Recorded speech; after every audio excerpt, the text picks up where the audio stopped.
Hello बच्चों, क्या हाल चाल, कैसे हैं? तो आईएनपीएचओ 2023 के क्वेश्चन नंबर 4 में आप सभी का स्वागत है। और इस क्वेश्चन नंबर 4 में काफी अच्छी बातें हैं जो समझनी है। यहां से हम कहीं ना कहीं एक सिलेंड्रिकल कोऑर्डिनेट्स को समझेंगे, या सिलेंड्रिकल जब भी आप पावर सोर्स ले रहे हैं या सिलेंड्रिकल कोई इलेक्ट्रिक फील्ड का सोर्स ले रहे हैं, उन सभी सिचुएशंस में आपको किस तरीके से कैलकुलेशन करनी है, किस तरीके से आपको गेम ऑफ प्रोजेक्शन को समझना है, वो सारी चीजें कहीं ना कहीं हमारे लिए काफी ज्यादा जरूरी हो जाएंगी। तो उनको हम बेहतर तरीके से देखने की कोशिश करेंगे, आप थ्री डायमेंशनली चीजों को देखने की कोशिश करेंगे। क्योंकि अगर मैं आईएनपीएचओ के पॉइंट ऑफ व्यू से बात करूं तो हर बार अगर आप 2021 में देखें तो प्रोजेक्टाइल का क्वेश्चन पूछा, बट उसमें भी कैलकुलेशन थ्री डायमेंशन में ठीक ठाक थी। मतलब एंगल बैलेंसिंग एक बहुत इंपॉर्टेंट रोल प्ले कर रहा है कहीं ना कहीं आईएनपीएचओ की प्रॉब्लम्स में। तो आपको ये चीज आना बहुत ज्यादा मैंडेटरी है कि आप थ्री डायमेंशन में एंगल को विजुलाइज कर सकें, राइट? तो थ्री डी में एंगल्स को कैसे देखना है और किस तरीके से उसके करस्पॉन्डिंग कैलकुलेशन को लेकर आगे बढ़ना है, ये आज के सेशन में सिखाऊंगा with the help of the question INPhO 2023, जो कि क्वेश्चन हम लोगों ने डिस्कस भी करने जा रहे हैं और करेंगे भी। तो आइए, जो हमने बात की थी इलेक्ट्रोस्टैटिक टॉर्क और थ्री डी ज्योमेट्री पर बेस्ड, एक बहुत ही प्यारा क्वेश्चन जिस पर बेस्ड काफी सारी चीजें हैं। तो पहले इसका एक वो समझते हैं कि कहानी क्या है। अब ये क्वेश्चन जब आया था ना, कई सारे बच्चों ने इस क्वेश्चन को देखते हुए और इस पार्ट को देखते हुए इस क्वेश्चन को ये समझा था कि इस क्वेश्चन को नहीं करना चाहिए, राइट? मैं ये मानता हूं कि इस क्वेश्चन में कैलकुलेशन बहुत ज्यादा है, बट क्या हम पार्शियल मार्किंग भी गेन नहीं कर सकते? ये गलत होगा। हो सकता है कि हम कंप्लीट सॉल्यूशन गेन करने में हमें इसमें डिफिकल्टी आए, but yes, these are the question जहां पर आप पार्शियल मार्क बहुत अच्छे से गेन कर सकते हैं, क्योंकि इसमें कैलकुलेशन पार्ट जहां पर भी ज्यादा है वहां पर पार्शियल मार्किंग में आपको नंबर बहुत सही मिल जाते हैं, जो कहीं ना कहीं आपको एक एज प्रदान कर देते हैं फॉर द सिलेक्शन पार्ट। ठीक है, तो पहले क्वेश्चन को समझते हैं क्या है। बोला गया consider fix infinite vertical thin rod shown by the red colour. यहां पर वो कलर रेड की जगह ब्लू हो गया है in the figure below of the linear charge density lambda along the z axis at the origin. See figure below are the uniformly charged ring of the total charge q and mass capital M. ठीक है ना? And the radius a is placed with its center at the origin in xy plane. Point P is an arbitrary point on the ring. The projection of point P on the xy plane makes an angle theta with respect to the x-axis in the anti-clockwise direction as seen from the top. ये आपको बता दिया कि the projection of point P on xy plane makes an angle theta with respect to the x-axis in the anti-clockwise direction as seen from the top. The ring is now given an initial angular velocity omega naught. About the x-axis, we define the angle alpha, which the plane of the ring makes with the xy plane. This is illustrated by the diagram, by the drawing line segment AB in the plane of the ring. Initially alpha equals to 0, ignore gravity. तो अगर आप इस question को कर रहे हैं तो आपको कहीं ना कहीं थ्री डी ज्योमेट्री का काफी अच्छा एक्सपोजर होना जरूरी है, क्योंकि जब भी प्लेन में घूमेगी तो कहानी थोड़ी सी अच्छी हो जाती है, बेहतर हो जाती है, और कहीं ना कहीं काफी अच्छे पॉइंट ऑफ व्यूज आपको देखने को मिलते हैं। ठीक है, तो आइए इस पूरी कहानी को समझने के पीछे चलते हैं। तो इस कहानी को समझने के सबसे पहले एक बहुत प्यारा सा डायग्राम बनाते हैं ताकि अंडरस्टैंडिंग क्रिएट हो कि कैसे काम हो रहा है। तो सबसे पहले मैंने बनाया अपना एक ये वायर। अब ये इसमें क्या दिया गया, इसमें लैम्डा चार्ज डेंसिटी है। तो इसके कारण जो इलेक्ट्रिक फील्ड लाइंस होती हैं वो कैसी बनती हैं, पहले इस पर थोड़ा सा एक्सपोजर समझ लेते हैं, क्योंकि नए नन्हे मुन्ने बच्चे जो हैं उनको कैसे कैसे समझना है, कैसे अप्रोच करना है, that is again very very very very important. तो अब मेरे पास मान लेते हैं कि ये मेरे पास इसका प्लेन है, और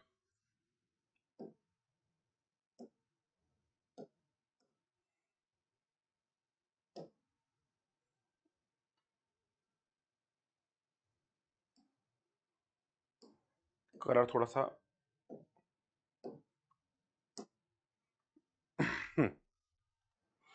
तो हमने यहां पर ये प्लेन बना लिया है बेटा। अब मैं यहां तक इसको लेकर आता हूं, जरा ध्यान से देखिएगा।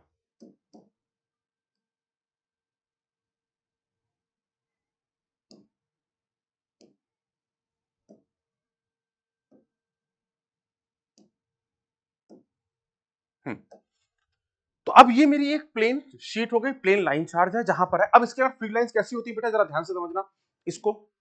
यहां पर जो फील्ड लाइंस होती है बच्चे, the field lines is in somewhere in this way, यहां से बाहर की तरफ, राइट। इसको मैं रेड कलर से मार्क कर रहा हूं। इसको बोलते हैं रेडियली आउटवर्ड डायरेक्शन। क्या बोलते हैं बेटा इसको? Radially outward direction. तो अब यहां पर क्या बातें हैं, किस किस तरीके से हमको सारी सिचुएशन को देखना है, आओ जरा इसको समझो। This is called radially outward direction, ठीक है। तो यहां से अब जो इलेक्ट्रिक फील्ड बनी वो किस तरीके से, रेडियल आउटवर्ड डायरेक्शन में, ठीक है। अब बेटा अगर मैं आपसे बोलूं बच्चे कि यार यहां पर इस प्लेन को, या इस लाइन को हम बोल देते हैं एक्स एक्सिस, ठीक है, और ये लाइन जो है इसको मैं बोल देता हूं,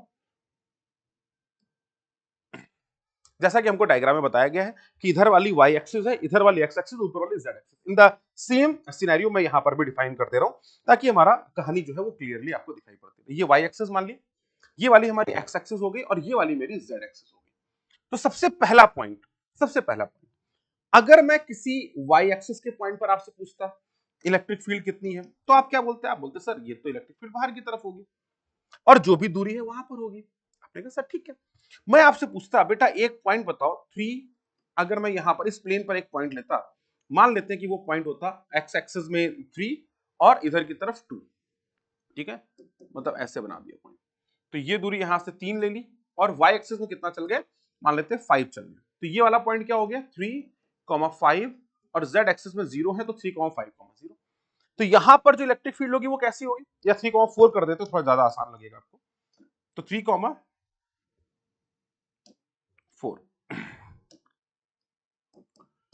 तो बेटा ये जो डिस्टेंस आएगी इस पॉइंट की, ये जो डिस्टेंस आएगी बच्चे फ्रॉम दिस 3 एंड दिस 4, तो ये जो 4, ये 90 डिग्री एंगल होगा, ठीक है ना, क्योंकि हम यहाँ एक्स एक्सिस में आगे बढ़े और फिर वाई एक्सिस में गए हैं।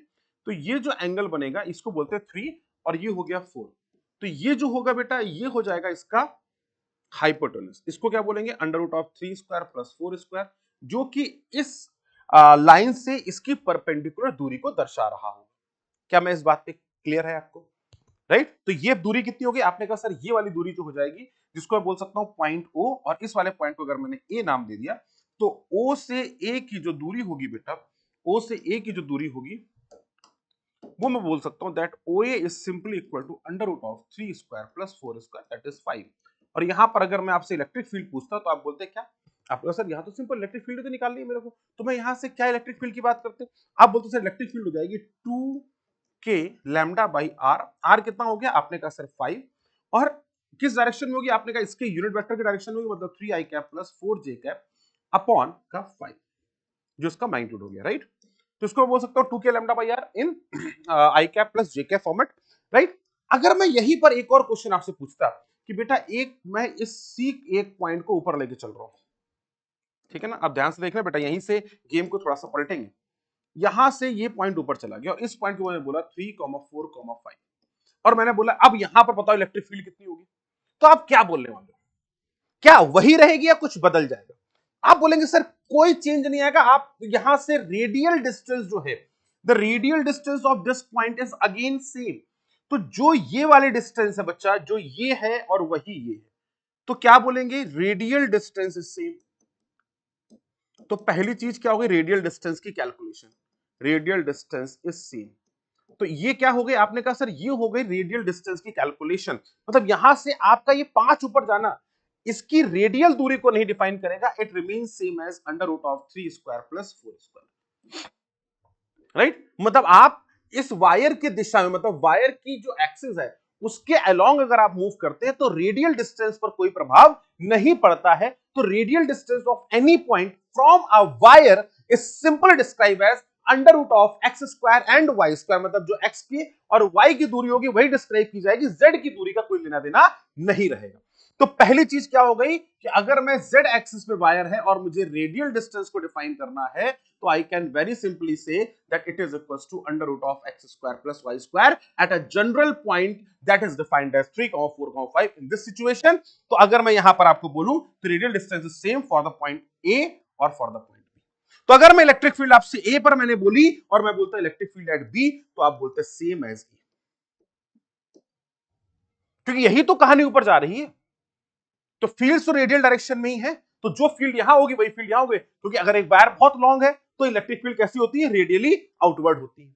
तो पहले हमने बेसिक कंसेप्ट जो है उसको यहां पे समझा, और बेसिक कंसेप्ट ने हमको क्या बताया कि भैया रेडियल डायरेक्शन अगर सेम है तो कहानी में कोई बदलाव नहीं आएगा, और यहां से अपनी कहानी शुरू हो जाती है। अब उन्होंने बोला पहला क्वेश्चन जो अब इसी से हमको शुरू करना है, तो आइए जल्दी शुरू करते हैं। पहला पार्ट मैं इसको थोड़ा सा रफ करता हूं क्योंकि बाकी सारी चीजें हमने बना दी हैं, तो अब आइए इसको थोड़ा सा मैंने रफ कर दिया है ताकि हम लोग नई कहानी को शुरुआत दे सके। तो अब उन्होंने बोला कि ये अपना पॉजिटिव चार्ज वायर है, आपने कहा बिल्कुल वायर है, ये पॉजिटिव चार्ज है, इस पर चार्ज डेंसिटी लैम्डा दे रखी है, और मैंने किसी भी एक्स कोऑर्डिनेट पर कहीं पर भी अगर मेरे से पूछा जाए कि क्या फील्ड होगी, तो आई कैन वेरी सिंपली से कि सर उसके एक्स वाई आप डिफाइन कर दीजिए और उसी दिशा में फील्ड होगी। तो अगर मैंने कोई एक जनरल पॉइंट यहां पर लिया that is x comma y comma z, तो यहां पर जो इलेक्ट्रिक फील्ड होगी at any general point, that suppose को पी बोलूं, तो electric field at any general point P it is defined as 2k lambda upon r, distance कितनी हो जाएगी,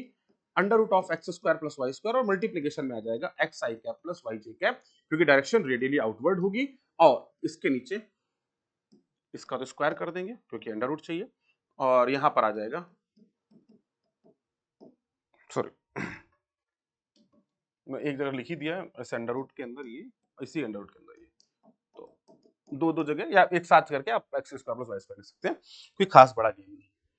तो यहां से मुझे रेडियल डिस्टेंस की नॉलेज पता चली, मैंने एक general point x, y, z पर मैंने फील्ड को डिस्क्राइब कर लिया कि फील्ड कितनी होगी, that is 2k lambda upon under root of x square plus y square, multiplication में xi cap plus yj cap, और उसके अंदर इसका ये हो गया इसका यूनिट वेक्टर। ठीक है ना, ये क्लियर है, ये क्लियर है।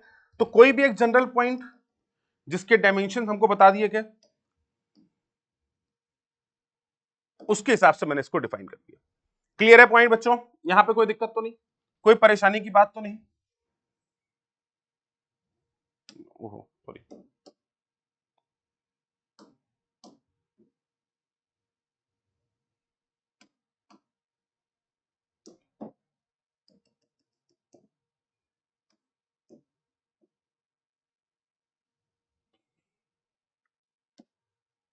तो ये दोनों पॉइंट्स को सेम मानना है, राइट? इसको जरा डायग्राम को ध्यान से देख लीजिए, ये वाला पॉइंट जो मैंने बनाया था ये था x, y, 0, और ये पॉइंट है x, y, z।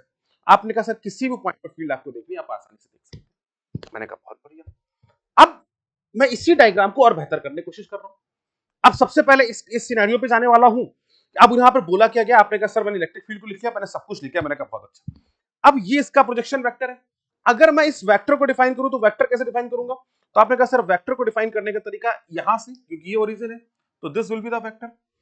इस वेक्टर के एंगल्स जो बनने वाले हैं वो बड़े इंपॉर्टेंट है, और एक्स को और वाई को कैसे डिफाइन करेंगे उनको भी जरा हमें समझना पड़ेगा बेटा। तो आ जाओ, आइए पहले इसको विजुलाइज कर लीजिए ढंग से। क्लियर है, इस वेक्टर पर इस x, y, z पर जो इलेक्ट्रिक फील्ड है वो सिर्फ x और y के कारण डिफाइन हो रही होगी, और जो दिशा इसकी होगी वही दिशा इसकी होगी, मतलब x और y पे डिपेंड करेगा। अब यहां पर उन्होंने क्या बोला, आइए अब क्वेश्चन को समझते हैं अच्छे से। उन्होंने बोला है ये सिचुएशन दे दी गई और अल्फा की वैल्यू अब आपसे यहां से पूछी गई है। अब उन्होंने बोला कि पहला mark, state an expression for the electric field E0 due to the infinite rod at a point when rings makes an angle alpha बराबर 0 डिग्री। अब जब रिंग का एंगल कितना दे दिया गया, अल्फा बराबर 0 degree in terms of x, y, theta, तो किसी भी पॉइंट जिसका कोऑर्डिनेट x, y है और उसका प्रोजेक्शन थीटा एंगल बना रहा है, वहां पर फील्ड कितनी होगी ये बतला दीजिए। आपने कहा सर बिल्कुल ठीक है, तो पहले रिंग तो इसी प्लेन में हो गई, और रिंग अगर इसी प्लेन में हो गई और आपको क्या दिया गया, ये थीटा एंगल है, किसका एंगल थीटा गिवन है बेटा, the angle theta is given for the projection of this vector on the x y plane. तो अगर इस वेक्टर की बात करते तो ये प्रोजेक्शन आता, खैर अभी तो अल्फा 0 है तो वो प्लेन यहीं पर बनेगा, यही रिंग का प्लेन हो गया, और रिंग का प्लेन हो गया तो आपको बता दिया गया कि भैया देखो रिंग का प्लेन है, उसकी दिशा ये x, y, तो किसी पॉइंट यहीं पर होगा जब वो प्लेन पे बन रही है। तो किसी जनरल पॉइंट पर अगर मैं इलेक्ट्रिक फील्ड की बात करता जो इस रिंग पर है, और रिंग अभी इसी प्लेन के अलॉन्ग, मतलब रिंग का कोई एंगल नहीं, अल्फा की वैल्यू 0 डिग्री दे दी गई। अभी उन्होंने जो पूछा था, मैं एक बार वापस से इस बात को डिफाइन करने जा रहा हूं। उन्होंने चाहा था कि रिंग जो है वो किसी एंगल पर है। हाँ, उन्होंने बोला कि ये रिंग जो है ना ये किसी एंगल पर,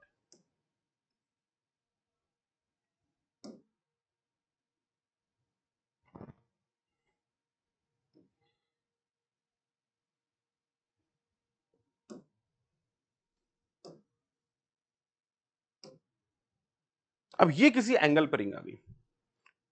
पहले केस में उन्होंने बोला कि इसको 0 मान लीजिए, मतलब वो रिंग सेम यही रहेगी पहले केस में। दूसरे केस में उसको हम अल्फा पे लेंगे। देखिए पहली कहानी में समझाओ तो क्वेश्चन आपने उम्मीद कर अच्छे से पढ़ लिया है।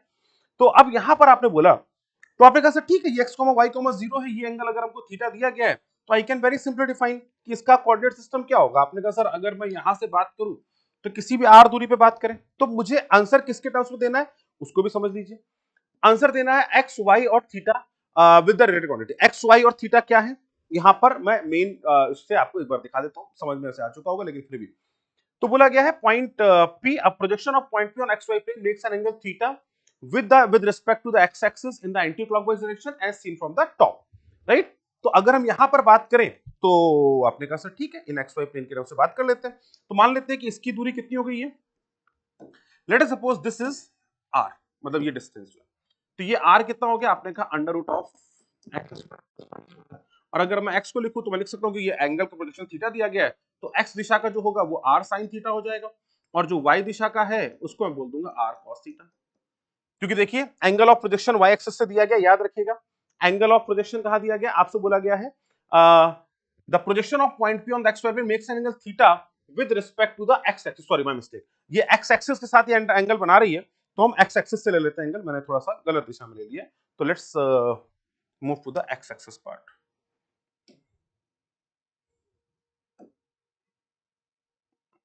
This angle is theta.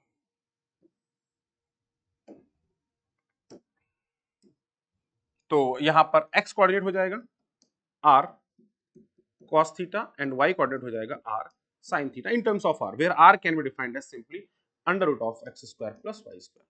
तो आप यहां पर अगर लिखना चाहेंगे तो आप लिख सकते हैं सर ये r हो गया in terms of cos theta. अगर आप डिफाइन करते हैं तो we can very simply say that electric field is nothing but 2k lambda upon under root of x square plus y square multiplied by, इसको आप लिखना चाहे तो लिख सकते हैं r cos theta i cap plus r sin theta j cap upon, ये भी आर ही है तो इसको भी आर लिखना चाहे तो आर लिख लें, क्योंकि यहां से आर कैंसिल हो जाएगा, this is called unit vector. तो बेहतर तरीके से अगर लिखेंगे तो मैं लिख सकता हूं कि electric field at any general point is defined as 2k lambda under root के अंदर x square plus y square and multiplied by cos of theta i cap plus sin of theta j cap. ये मेरा पहला part आ गया, ठीक है। और ये मेरा पहला पार्ट तब है जब इसमें एंगल्स डिफाइन नहीं हुए हैं, तब के लिए मैं इस बात को डिफाइन कर रहा हूं, तो इसको जरा ध्यान से देख लीजिए। ये केस है जब अल्फा बराबर 0, मतलब ये वाली जो है ये नहीं, ठीक है।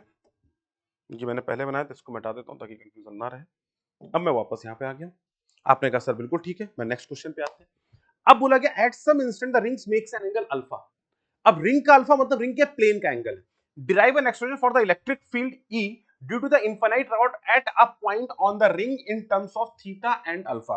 थीटा और अल्फा के टर्म्स में उस पॉइंट पर आप इलेक्ट्रिक फील्ड बता दीजिए। आपने कहा सर अरे किसमें क्या है, एकदम लल्लू पंजू वाली बात, लिखना तो यही है मुझे। आपने कहा सर कहीं पर भी ले लो, लेकिन अब गेम क्या है, उस रोटेशन को समझना, उस अल्फा को समझना, क्योंकि यहीं पर आपका विजुअलाइजेशन जो है वो अराइज होता है। तो मैं इस पार्ट को हटा देता हूं क्योंकि पिछले वाली स्लाइड में हमारे पास है। तो ये तो मैंने यहां पर आपका पहला पार्ट, तो ए पार्ट मैंने यहां कर दिया। अब हम बी पार्ट पे चल रहे हैं। बी पार्ट पे क्या है, आपने कहा सर इसकी थोड़ी सी कहानी है, तो इस कहानी को जरा ध्यान से समझते हैं। इसको नीचे लेके आता हूं और इसको थोड़ा सा रोटेट कर देते हैं बाय सर्टेन एंगल अल्फा, और इसको वापस यहां लेके चलते हैं, ठीक है। अब एंगल किसके किसके बीच का है, ये एंगल जो है ना इसके प्लेन का है। तो प्लेन का एंगल कैसे बनेगा, और उसको जरा ध्यान से घूरिएगा, जरा ध्यान से घूरना है, घूरना है, घूरना है। एंगल ले लेता हूं, ठीक है ना, ये गया। ये तो हो गई रिंग का प्लेन, ठीक है ना। रिंग का प्लेन अगर बनाएंगे तो ये वो तो मैंने एक लाइन बनाई जो उसके पूरे प्लेन को रिप्रेजेंट कर रही होगी। तो रिंग का प्लेन कुछ ऐसा गया, और जो उसका बेस का प्लेन है वो यहां से जाएगा, ये वाला, और इस प्लेन पे कुछ एंगल्स बन रहे होंगे जो हमने बोले हैं, ये एंगल गिवन एज अल्फा है, ठीक है। क्लियर होता है डायग्राम। अब डायग्राम ही क्योंकि इंपॉर्टेंट है इसलिए डायग्राम को थोड़ा अच्छे से समझ लेते हैं। तो मैं एक बार जरा इस पे सारी चीजें हटाता हूं ताकि आप यहाँ पे हर एक एंगल को वापस से अच्छे से देखेंगे, ठीक है। अब इस पर कोई जनरल पॉइंट आपसे बोला गया, मैं इलेक्ट्रिक फील्ड सारी की सारी एक बार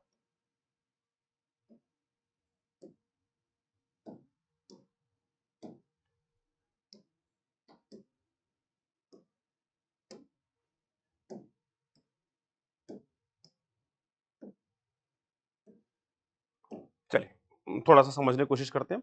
तो आपने कहा कि किसी जनरल पॉइंट पर अगर बात हो रही है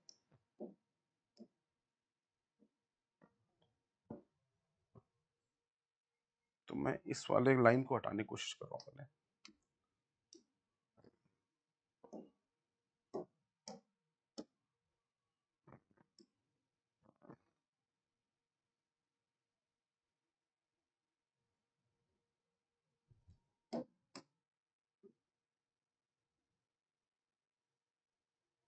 ठीक है,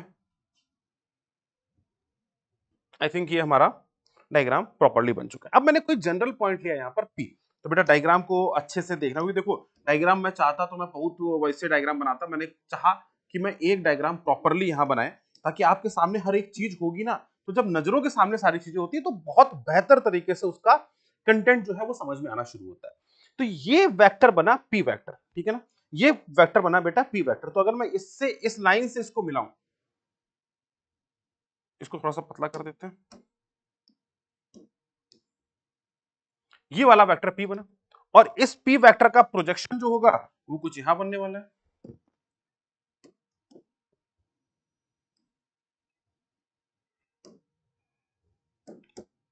ये देखिए, ये प्रोजेक्शन कुछ यहां कहीं आ गया। इस प्रोजेक्शन को अगर मैं ज्वाइन करूंगा तो ये लाइन आ गई, ठीक है। अब ध्यान से देखना, इस प्रोजेक्शन का एंगल, इस प्रोजेक्शन का एंगल जो दिया गया है, इस प्रोजेक्शन का जो एंगल दिया गया बेटा वो आपको गिवन है यहां से, ये एंगल प्रोजेक्शन का एंगल, ये थीटा है। अब मैं क्यों इतना डायग्राम तमीज से बनाने की कोशिश करूंगी, इसमें जो बातचीत आईएनपीएचओ ने समझाई वो काफी हद तक थोड़ी सी डिफरेंट हो रही है, क्योंकि उन्होंने सोल्यूशन जो है वो काफी हद तक इसका सेम थीटा मान के कर लिया है, जो कि थोड़ा सा गलत हो रहा है। अब क्योंकि इंटीग्रेशन हो रहा है तो रिजल्ट सेम आ जा रहा है, क्योंकि अक्रॉस द होल सिचुएशन कोई खास बड़ा फर्क नहीं पड़ रहा है। बट अगर मैं ट्रुथफुल वे में बात करूं तो this is the very important point. अब ये पी दूरी है तो इसकी रेडियस अगर ए दी गई है तो ये डिस्टेंस ए हो जाएगी। आपने कहा सर बिल्कुल ठीक बात है। अच्छा सर, ये वाला एंगल अल्फा है, पहले इस चीज को समझना, दिस एंगल इज अल्फा, तो क्या ये वाला एंगल भी अल्फा होगा? तो अगर रिंग के इस प्लेन का एंगल इसके साथ अल्फा बन रहा है, तो क्या जो इधर वाला वेक्टर होगा कोने में इधर की तरफ टेढ़ा वेक्टर, उसका एंगल भी इसके साथ अल्फा बनेगा? बनेगा क्या? अगर नहीं फील आ रही तो सोचो इधर वाले को जो इधर की तरफ होगा, तो अगर ऐसे सबका एंगल बन रहा होता तो अगर मैं थीटा करते करते जीरो ले आऊंगा तो जो यहां पर बनेगा उसका एंगल तो इस तरफ होएगा ही नहीं कुछ। मेरी बात को समझ रहे हो? तो ये वेक्टर जो इधर की तरफ है इसका एंगल अपने इस रिंग के प्लेन के साथ अल्फा है, बट इधर वाले का एंगल अल्फा होगा ये नहीं कह सकते आप बिल्कुल। आप इसको भी अल्फा नहीं बोल सकते। तो अल्फा एंगल किसके साथ है? ये वाला एंगल। तो मतलब पी का जो कंपोनेंट अलोंग दिस एक्सिस बनेगा जाके उसका एंगल अल्फा होगा। आपने कहा सर बिल्कुल ठीक है, ये वाली एक्सिस मेरे को अभी तक वाई बोली गई थी, तो अब मैं इसको वाई बोल दे रहा हूं या वाई डैश बोल दे रहा हूं, क्योंकि मैंने एक्सिस को थोड़ा सा ऊपर शिफ्ट कर दिया, क्योंकि ये रिंग थोड़ी सी टिल्ट हो गई। बाकी इधर वाली एक्सिस भी सेम रहे रख रहे हैं और जेड भी सेम है, तो ये जो मेरी एक्सिस है ये तो रिमेन सेम एज एक्स। इस डायग्राम को अच्छे से घूर लीजिए पहले, जितना अच्छा इसको घूरोगे ना उतनी क्लैरिटी ऑफ थॉट आपके डेवलप हो जाएगी। बस यही डायग्राम। अब सारी कहानी आज शुरू कर देते हैं। तो मैंने कहा बेटा ये एंगल ए है, तो पहले समझना ये वाई डैश है, तो इसका और इसके साथ जो एंगल बनेगा या y का इस x के साथ, देखो अब मैं इस प्लेन में बात कर रहा हूं जो टिल्टेड प्लेन है, ठीक है ना, मतलब प्लेन कौन सा हो गया? ये वाला प्लेन, जो इस रिंग का प्लेन है वो वाला, मतलब रिंग के प्लेन पे बात कर रहे हैं। थोड़ा सा विजुलाइज कराएंगे तो बहुत सारा, अगर मैं बनाने लग जाएंगे तो बहुत सारी चीजें बन जाएंगी, थोड़ा सा विजुलाइज करिएगा, है ना। तो मैं यहां पर अब डिफाइन करने जा रहा हूं इस p वेक्टर का, मैं x एक्सिस पे पोजीशन कितना है वो देखूंगा और y एक्सिस पे कितना है। तो अब ये थीटा एंगल और इस p वेक्टर का जो एंगल बनेगा यहां पर, ये एंगल थोड़ा अलग होगा, थोड़ा क्यों, बहुत अलग होगा। मतलब इस एंगल की अगर मैं बात करूं, जो एंगल ये वेक्टर बना रहा है, ये वाला वेक्टर, पी वेक्टर जिसको मैं बोल रहा हूं, ये एंगल क्या है, आपने कहा ये एंगल होगा फाई। तो this angle is defined as phi. तो अगर ये एंगल फाई है तो ए का जो इधर की तरफ प्रोजेक्शन होगा इस लाइन के, सोचिएगा बेटा ये परपेंडिकुलर प्रोजेक्शन आएगा इधर की तरफ, ए cos फाई। तो आपने बोला सर इसका ए का जो इधर पर बनेगा projection, that defined as a. तो पहले हमने जनरल कोऑर्डिनेट डिफाइन किया, that is called as a cos phi. और इस ए का इस एक्सिस पर जो प्रोजेक्शन बनेगा, मतलब वाई डैश एक्सिस के corresponding, it is defined as a sin phi. पहले इसको समझना इंपॉर्टेंट है। सो ये जो प्रोजेक्शन यहां से अगर मैं यहां पर वर्टिकल ड्रॉ करूं, तो ये जो प्रोजेक्शन आएगा that is defined as a sin phi. ये वाला प्रोजेक्शन। अब a sin फाई का ये एंगल अल्फा है, तो उसका अलोंग ओरिजिनल y एक्सिस जो कंपोनेंट होगा वो क्या होगा, तो आप बोलेंगे सर उसका ओरिजिनल कंपोनेंट निकालेंगे तो आप इसका प्रोजेक्शन लेंगे। तो a sin फाई का जो डाउनवर्ड प्रोजेक्शन इस एक्सिस पर बनेगा, मतलब ये वाली लाइन, तो ये बन जाएगा a sin फाई, और एंगल अल्फा है तो ये हो जाएगा cos अल्फा। और इसका ये जो वर्टिकल एंगल बन रहा होगा, मतलब ये वाला, मतलब z एक्सिस के अलॉन्ग ये लाइन, मतलब z प्रोजेक्शन, ये क्या बन जाएगा, a sin phi cos alpha.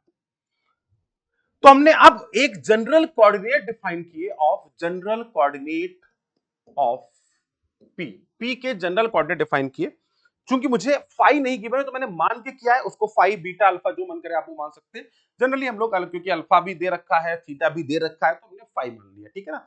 तो अगर हम जनरल कोऑर्डिनेट की बात करें तो एक्स कोऑर्डिनेट हो गया उसका ए cos फाई,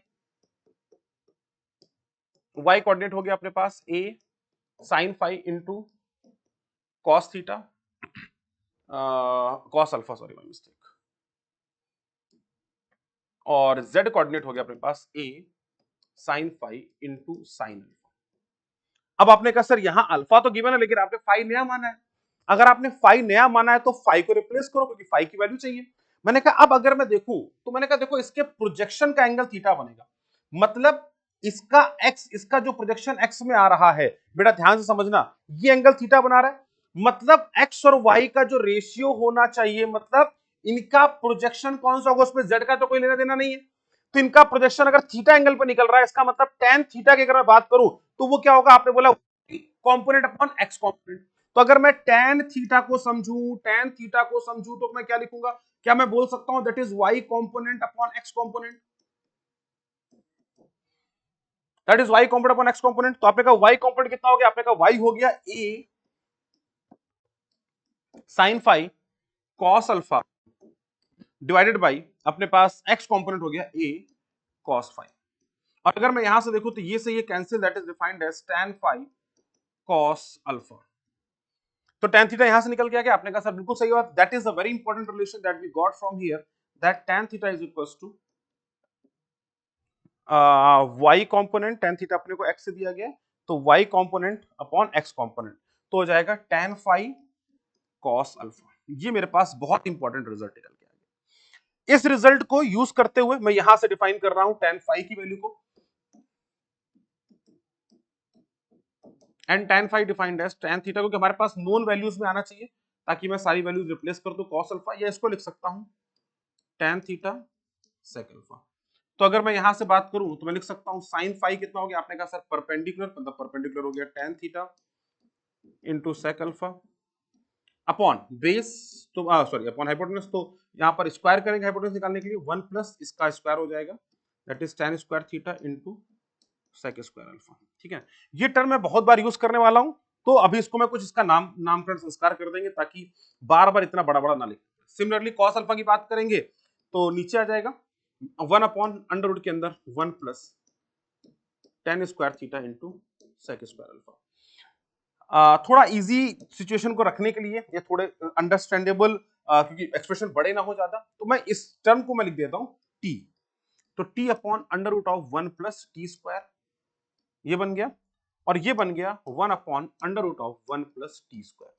और मैंने ये मान लिया कि जो हमारा t है it is nothing but tan theta into sec alpha, जो हमारा tan फाई के बराबर, उसको मैंने t से डिनोट कर दिया अभी हाल फिलहाल के लिए। ताकि मैं बार बार उस एक्सप्रेशन में अपने आप को परेशान ना करूं, and that is simply equal to t. ठीक है, ये मैंने मान लिया है ताकि मेरे एक्सप्रेशन क्लियर हो जाए। आपने कहा सर बिल्कुल ठीक है, तो अब मैं इसी पर नेक्स्ट पॉइंट पर आता हूं और यहां पर एक इलेक्ट्रिक फील्ड को डिफाइन करने की कोशिश करते हैं। तो मैं सारी चीजें एक बार इसको लिखा रन देते हैं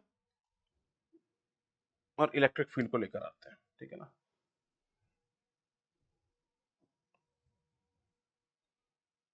तो अगर मुझे एक्स वाई जेड कोऑर्डिनेट मिल गए हैं, तो मुझे अभी मैंने निकाली कि किसी भी पॉइंट पर अगर आपको इलेक्ट्रिक फील्ड निकालनी है तो आपको सिंपल तरीके से सोचना है 2k lambda upon under root of x square plus y square multiplied by इसका यूनिट वेक्टर, राइट। तो यूनिट वेक्टर, हम अब यूनिट वेक्टर को प्रोजेक्शन थीटा दे रखा है। अब आप चाहें तो आप ऐसे भी लिख सकते हैं, दोनों का रिजल्ट सेम आने वाला है, आप क्रॉस चेक भी कर लेंगे, x square plus y square under root के अंदर। तो अगर आप चाहें तो आपको पता है unit vector in this direction कितना होगा, तो आपने कहा सर प्रोजेक्शन का वेक्टर थीटा दिया गया है, तो I know that this will simply, आप चाहें तो उसको इसके टर्म्स में लिखें, मैं वापस से बता दूं। तो ये वैल्यूज जो होंगी that is a cos phi i cap plus a sine phi into cos alpha j cap. Under root के अंदर इसका स्क्वायर अगर मैं करता हूं a square cos square phi, मतलब इसको आप प्रूफ कर सकते हो क्योंकि बहुत ज्यादा रेलिवेंस नहीं है इस प्रूफ का, इसलिए मैं A square sine square five into cos square alpha.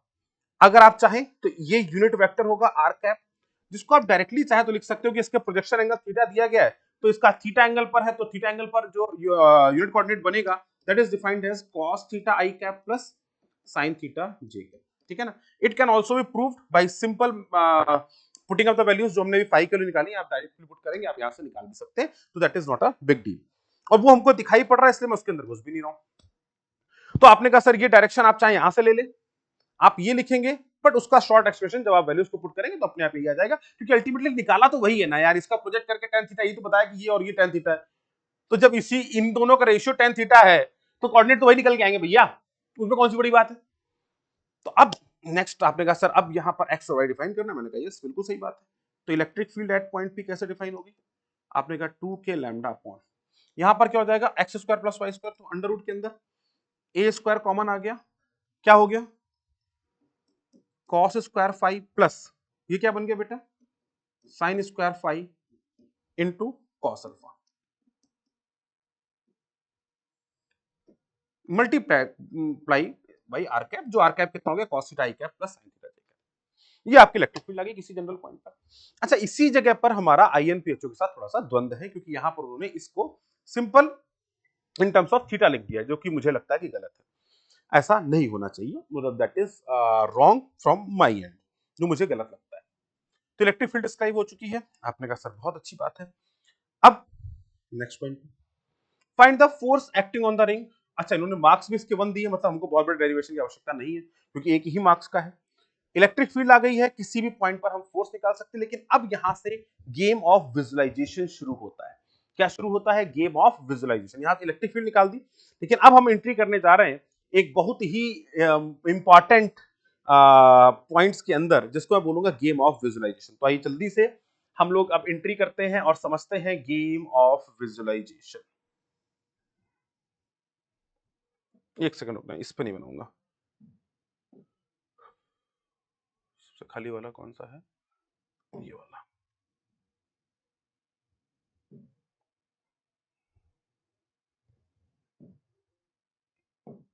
आप समझना कि इसको विजुलाइज कैसे करना था, इसको जरा ध्यान से देखिए।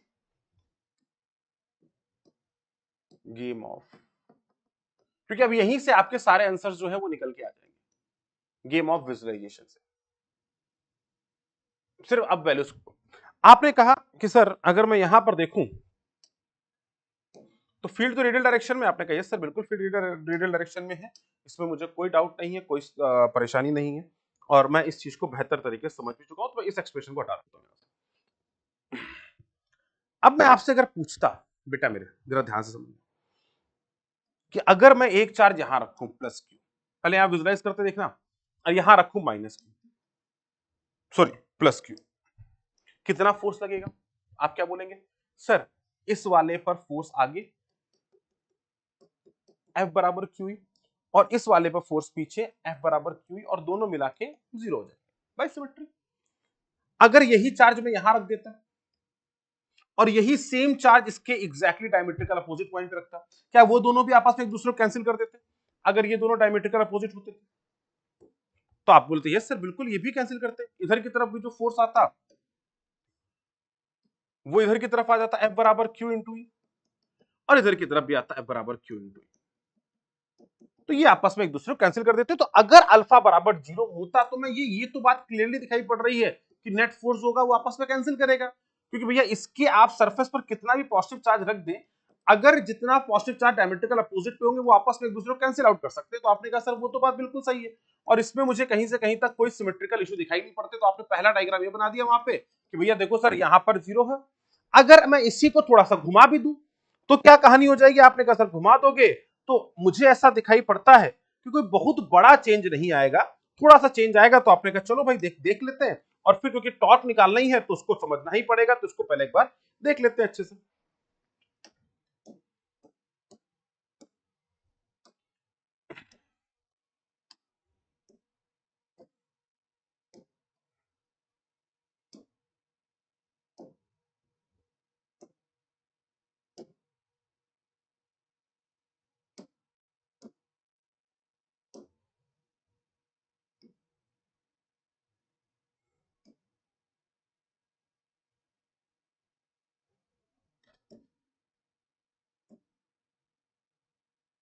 हम्म,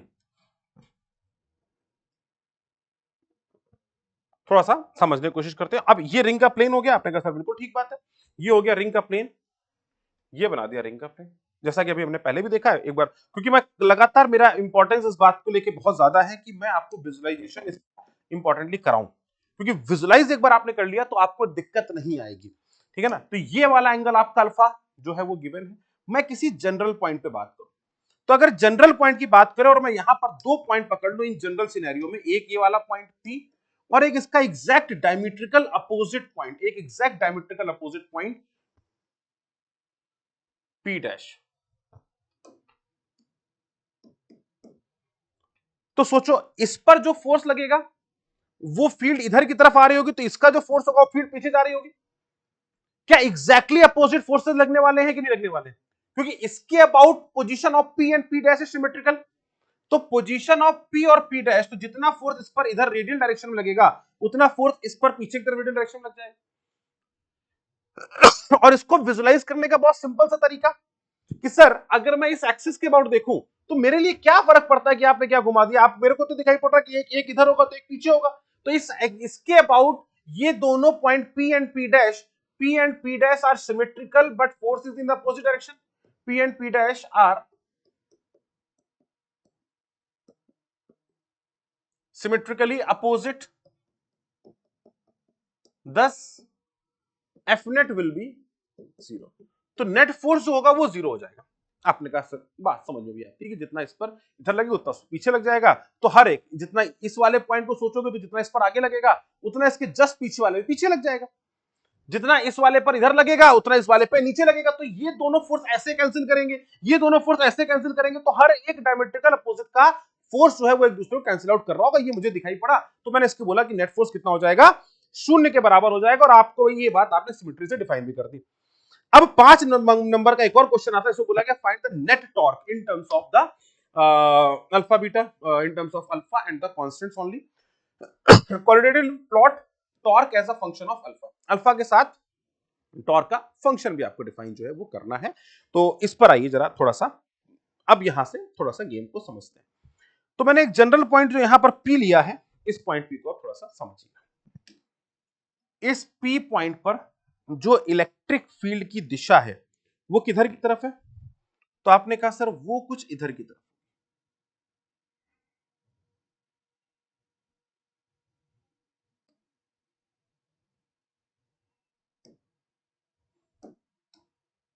थोड़ा सा ज्यादा बड़ा बन गया, वो कुछ यहां से रेडियली आउटवर्ड डायरेक्शन, मतलब अगर मैं इस डायरेक्शन को ऐसे डिफाइन करूं कि जहां इसका प्रोजेक्शन आ रहा होगा,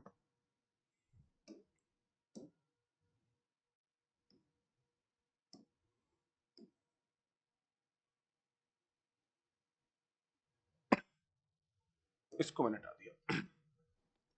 तो जहां पर ये वाला प्रोजेक्ट हो रहा है,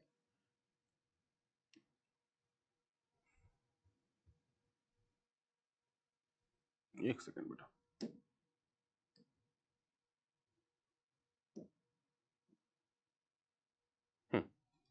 तो जिस पॉइंट पर इसका प्रोजेक्शन आ रहा है, जहां से भी जा रहा है इसका projection,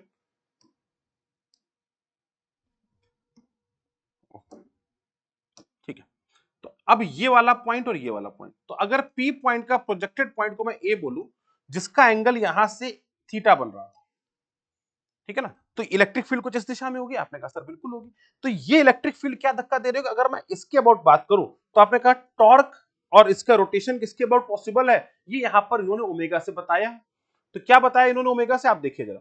the ring is not given initial angular velocity omega about the x axis, मतलब जो रिंग है वो एक्स एक्सिस के अबाउट घूमने के लिए फ्री है, राइट? कैसे फ्री है बेटा? एक्स एक्सिस के अबाउट घूमने के लिए फ्री है। तो मतलब इसका मोशन कैसा होगा बेटा? सबसे पहले इसको समझो।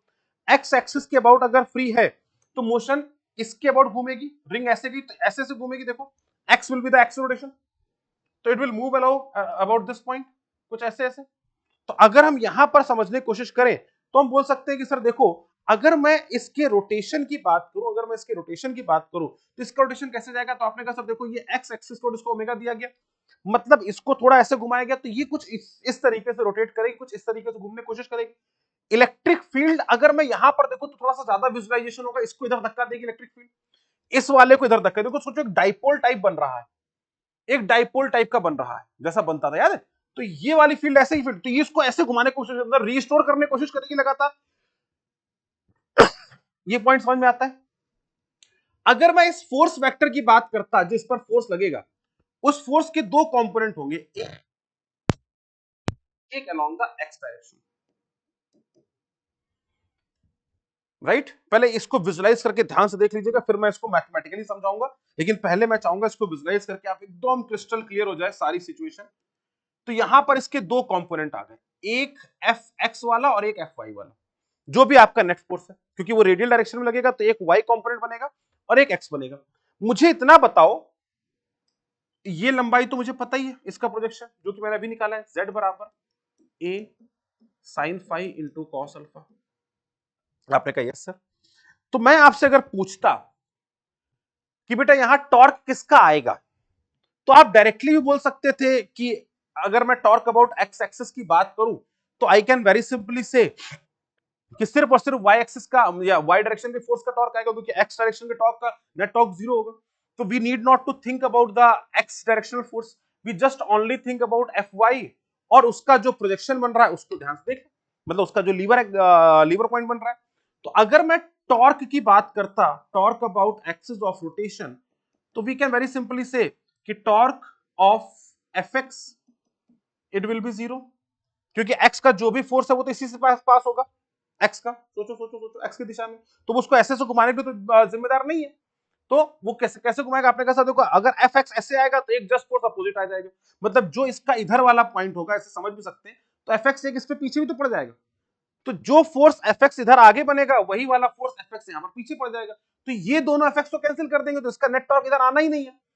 फोर्स जुड़ेंगे कौन से? आपने कहा ये एफ वाई वाले, क्योंकि यहां पर अगर मैं यहां से देखूंगा, तो इसका एक एफ इधर जाएगा, तो इसका भी तो एक एफ वाई कॉम्पोनेंट इधर आएगा और एक एफ एक्स आएगा।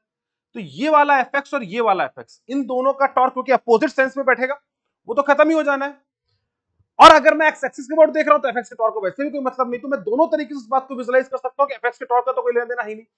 अब टॉर्क कौन सा आएगा? आपने कहा ये एफ वाई वाला इधर, और सोचो तो इसका भी तो प्रोजेक्शन वही बनेगा नीचे की तरफ, अगर मैं इधर बनाऊंगा, तो इसका भी ये साइन फाई, क्योंकि जस्ट अपोजिट वाले पॉइंट बनेंगे।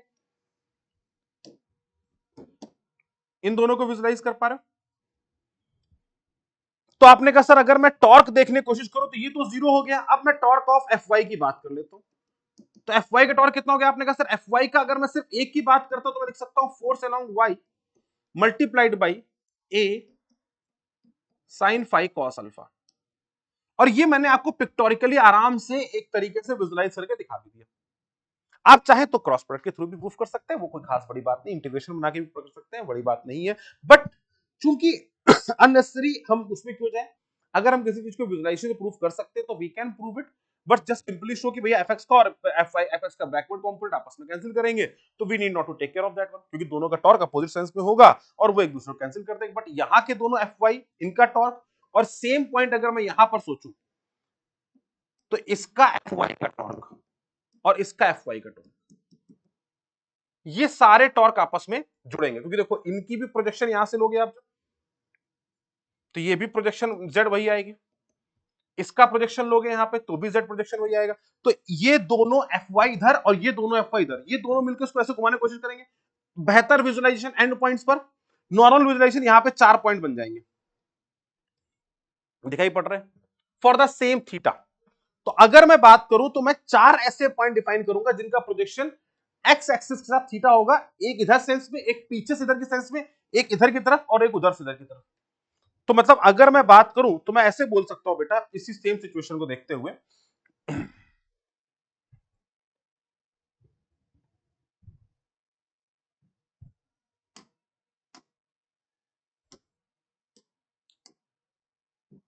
तो टॉर्क की बात हम यहां पर आसानी से हम कर सकते हैं, दैट टॉर्क या d tau about y due to f y about x या एक्स रोटेशन, तो कितना हो जाएगा, आपने बोला f y into z. F y force कितना होगा, तो आपने कहा सर हमको पता है जो फोर्स लगने वाला है वो हो जाएगा क्यू इंटू इलेक्ट्रिक फील्ड, तो क्यू आपने लिखा D Q into electric field, और इलेक्ट्रिक फील्ड हमारे पास कितनी आ गई, आपने लिखा 2k lambda upon under root के अंदर ए तो बाहर आ गया था बेटा, यहां पर बन गया था पहला component cos square phi plus sine square phi into cos square alpha. देखिए बेटा हमने यही इलेक्ट्रिक फील्ड निकाल ली थी अपनी, ठीक है, ये ए स्क्वायर अंदर है बाहर आ जाएगा तो ए बन जाएगा, ठीक है ना। तो आपने कहा सर ये फोर्स लग जाएगा और डायरेक्शन किधर की तरफ होगी, आर कैप में होगी। आपने कहा सर बिल्कुल सही बात है। अब मैंने बोला डी क्यू कितना होगा, तो अब डी क्यू की अगर मैं बात करूं तो आई कैन वेरी सिंपली से कि डी क्यू ये छोटा सा एंगल बनेगा, क्योंकि वो भी फाई एंगल पे ही लेना पड़ेगा, क्योंकि यहाँ का छोटा सा कोऑर्डिनेट इतनी दूरी। तो अगर मैं यहां पर दो लाइन ज्वाइन करूं और मैं बोलूं डी क्यू कितना है, तो आप बोलेंगे सर ये जो लंबाई डीएल होगी it can defined as a into phi या डी फाइव, ऐसा लिख देता हूं ज्यादा बेहतर होगा, sorry, a into d phi. तो अगर मैं डी क्यू बात करूं कि कितना चार्ज होगा, क्योंकि देखो डी फाइव एंगल हमने यहां से फाइव एंगल लिया, याद रखिएगा बेटा ये एंगल कितना है फाइव, तो इसका जो इधर की तरफ एंगल बढ़ रहा होगा वो तो एंगल फाइव होगा। तो डी क्यू बराबर मैं लिख सकता हूं लैम्डा इंटू, या इसका लैम्डा जो टोटल चार्ज क्यू दी, तो मैं लैम्डा वन से डिफाइन करता हूं ए इंटू डी फाइव, और यहां पर लैम्डा वन कितना हो जाएगा, आप बोलेंगे q upon two pi a, तो डी क्यू मैंने चार्ज को डिफाइन कर। अब यहाँ पे चार्ज डिफाइन हो गया, तो now we can put the value and just get in the situation. तो मैं बोल सकता हूँ यहाँ पर आ जाएगा Q upon two pi A that is lambda multiplied by DL, तो हम लिख सकते हैं ए इंटू डी फाइव, ये चार्ज हो गया, मल्टीप्लाइड बाई 2k लैम्डा जो चार्ज दिया गया, अपॉन में यहाँ पर ए आ गया, और अंडर रूट के अंदर आ जाएगा बेटा cos square five plus sine square five, और आर कैप को क्या लिख सकते हैं बेटा, cos theta i cap, cos theta i cap plus sine theta j cap, ठीक है। अब बेटा चूंकि यहां से अब कैलकुलेशन का पार्ट शुरू हो रहा है, तो इसको जरा थोड़ा ध्यान से देखिएगा, ए से ये एंगल चला गया, अब वेरिएशन तो मुझे थीटा के टर्म्स में, क्योंकि यहाँ थीटा है, तो डी फाइव को भी मुझे थीटा के टर्म्स में बदलना पड़ेगा। तो कुछ रिलेशनशिप निकाल लेते हैं जल्दी से और पुराने अपने रिलेशंस को याद कर लेते हैं। तो अगर हम यहां पर बात करें तो बोल सकता हूं कि tan of phi is simply defined as tan theta into sec of alpha. देखिए ये हमने प्रूफ किया था बेटा अभी,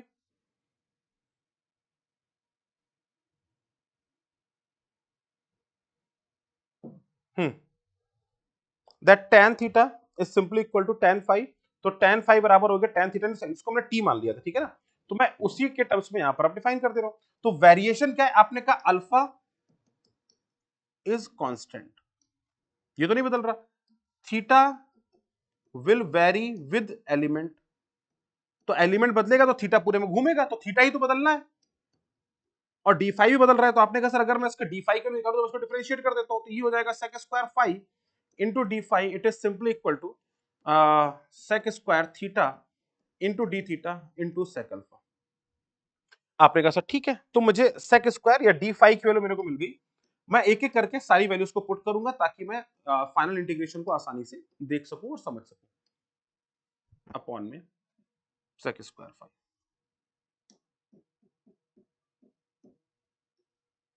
ठीक है।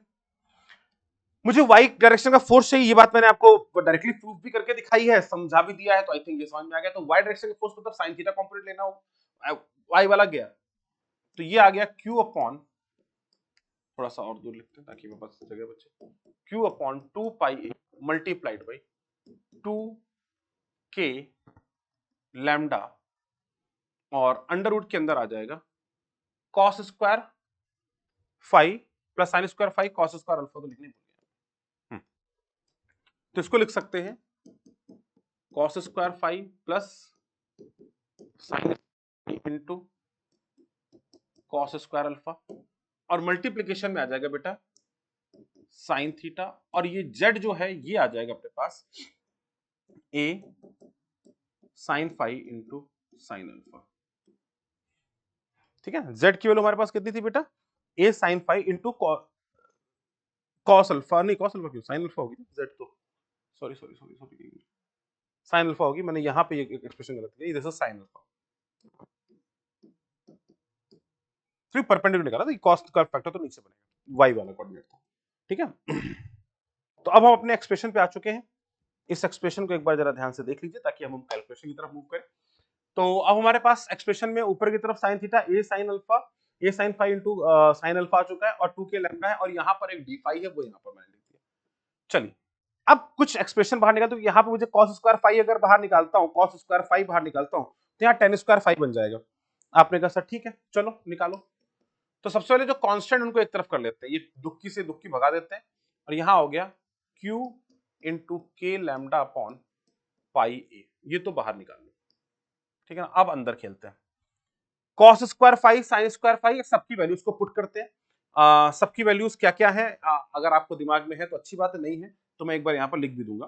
कॉस स्क्वायर फाई की वैल्यू, कॉस फाई की वैल्यू कितनी थी बेटा अपने पास, आपने कहा 1 अपॉन अंडर रूट के अंदर 1 प्लस टी स्क्वायर, अब सबको मैं टी स्क्वायर टर्म्स में लिखूंगा, और साइन फाई भी हो गया अपने पास टी अपॉन अंडर रूट के अंदर 1 प्लस टी स्क्वायर, ठीक है ना। और यहाँ पे अगर आप देखेंगे तो sec square theta into sec alpha upon sec square alpha है, तो डी फाई के ऊपर यहाँ पे पुट कर देते हैं क्योंकि ये कॉस स्क्वायर फाई का कंपोनेंट वहां पर और बनेगा, बन गया जाके अपने पास अंडर रूट के अंदर कॉस स्क्वायर फाई इधर चला गया, तो कॉस स्क्वायर फाई का मतलब 1 upon under root of 1 plus t square का होल स्क्वायर बन गया, साइन स्क्वायर फाई बन गया t into cos square alpha upon t का स्क्वायर हो जाएगा अपॉन अंडर रूट के अंदर 1 प्लस टी स्क्वायर, तो इसका भी स्क्वायर हो जाएगा, तो ये 1 plus t square 1 plus t square, तो पूरे नीचे से कॉमन आ जाएगा, ऊपर चला जाएगा, यहां पर बन जाएगा 1 plus t square cos square alpha, ठीक है। और ऊपर आ गया बेटा यहाँ पे साइन थीटा, अच्छा ये एक ए इधर आया था, इस वाले ए को भी भगा देते हैं ताकि ये ए अपना खत्म हो जाए, तो ए वाला फैक्टर अपना खत्म हो गया, और यहाँ बन गया साइन थीटा साइन फाई और साइन अल्फा, तो साइन थीटा तो ठीक है, साइन अल्फा भी ठीक है, साइन फाई की वैल्यू को हम लोग यहाँ पर वापस से पुट करेंगे, that is t upon under root of 1 plus t square multiplied by d phi की वैल्यू है उसको भी मैं यहाँ पर पुट करूंगा, that comes out to be sec square theta. अब एक साथ सारी नहीं करते ताकि एक्सप्रेशन बहुत बड़ा हो जाएगा, अभी डी फाई इतना पुट कर लेते हैं, ठीक है। इसको ध्यान से देख लीजिए, यहां तक क्लियर है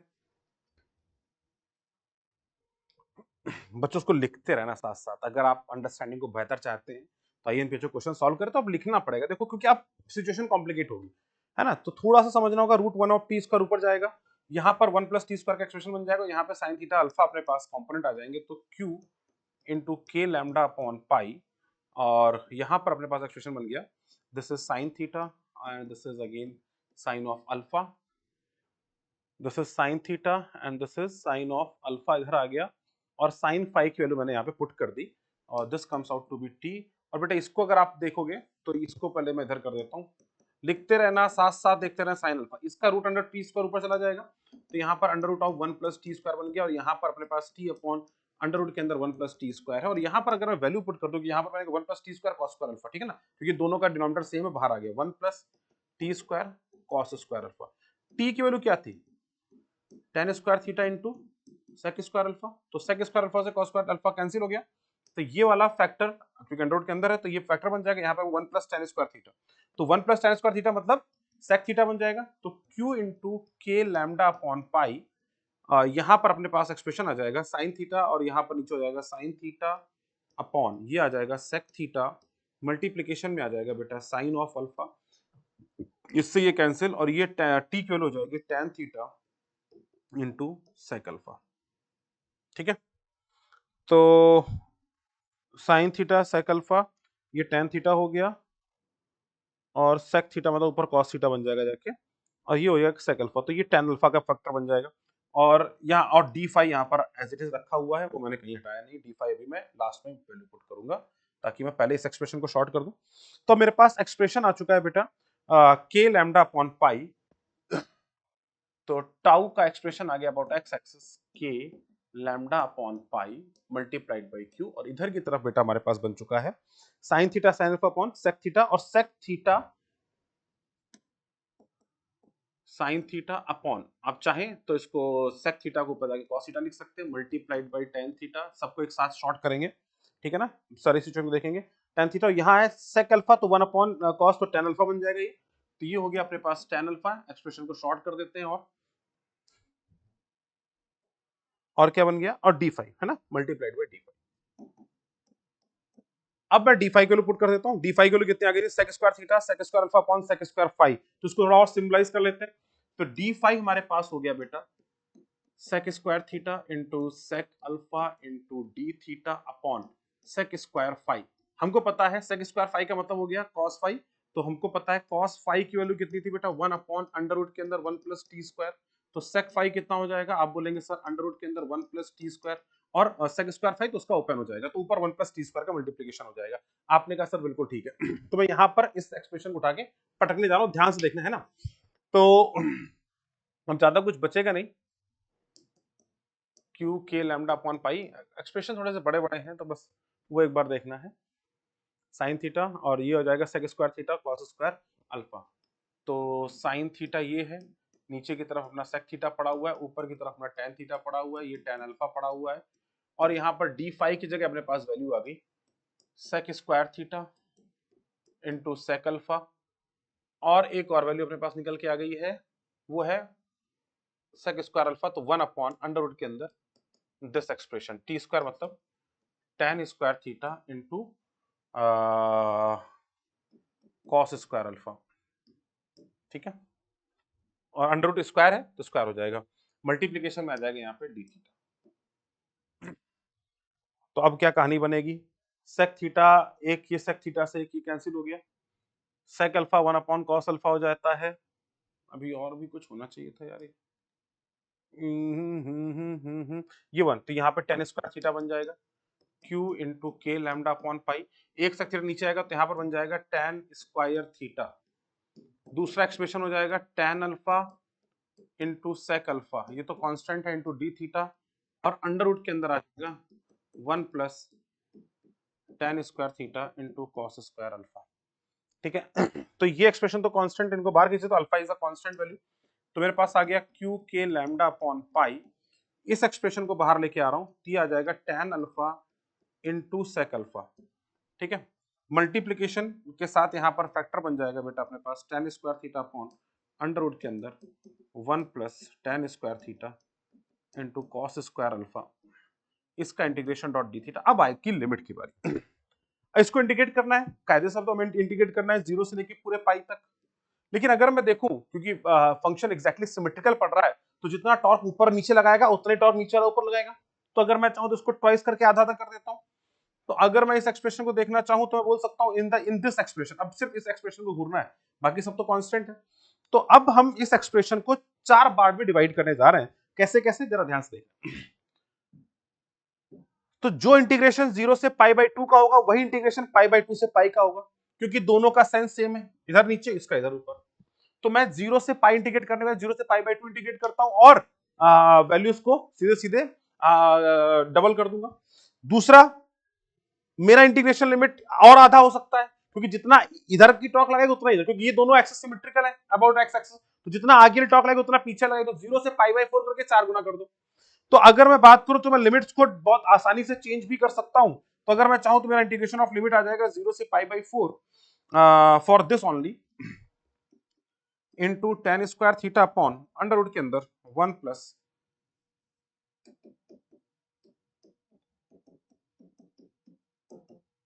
dot d theta. That is a simple thing.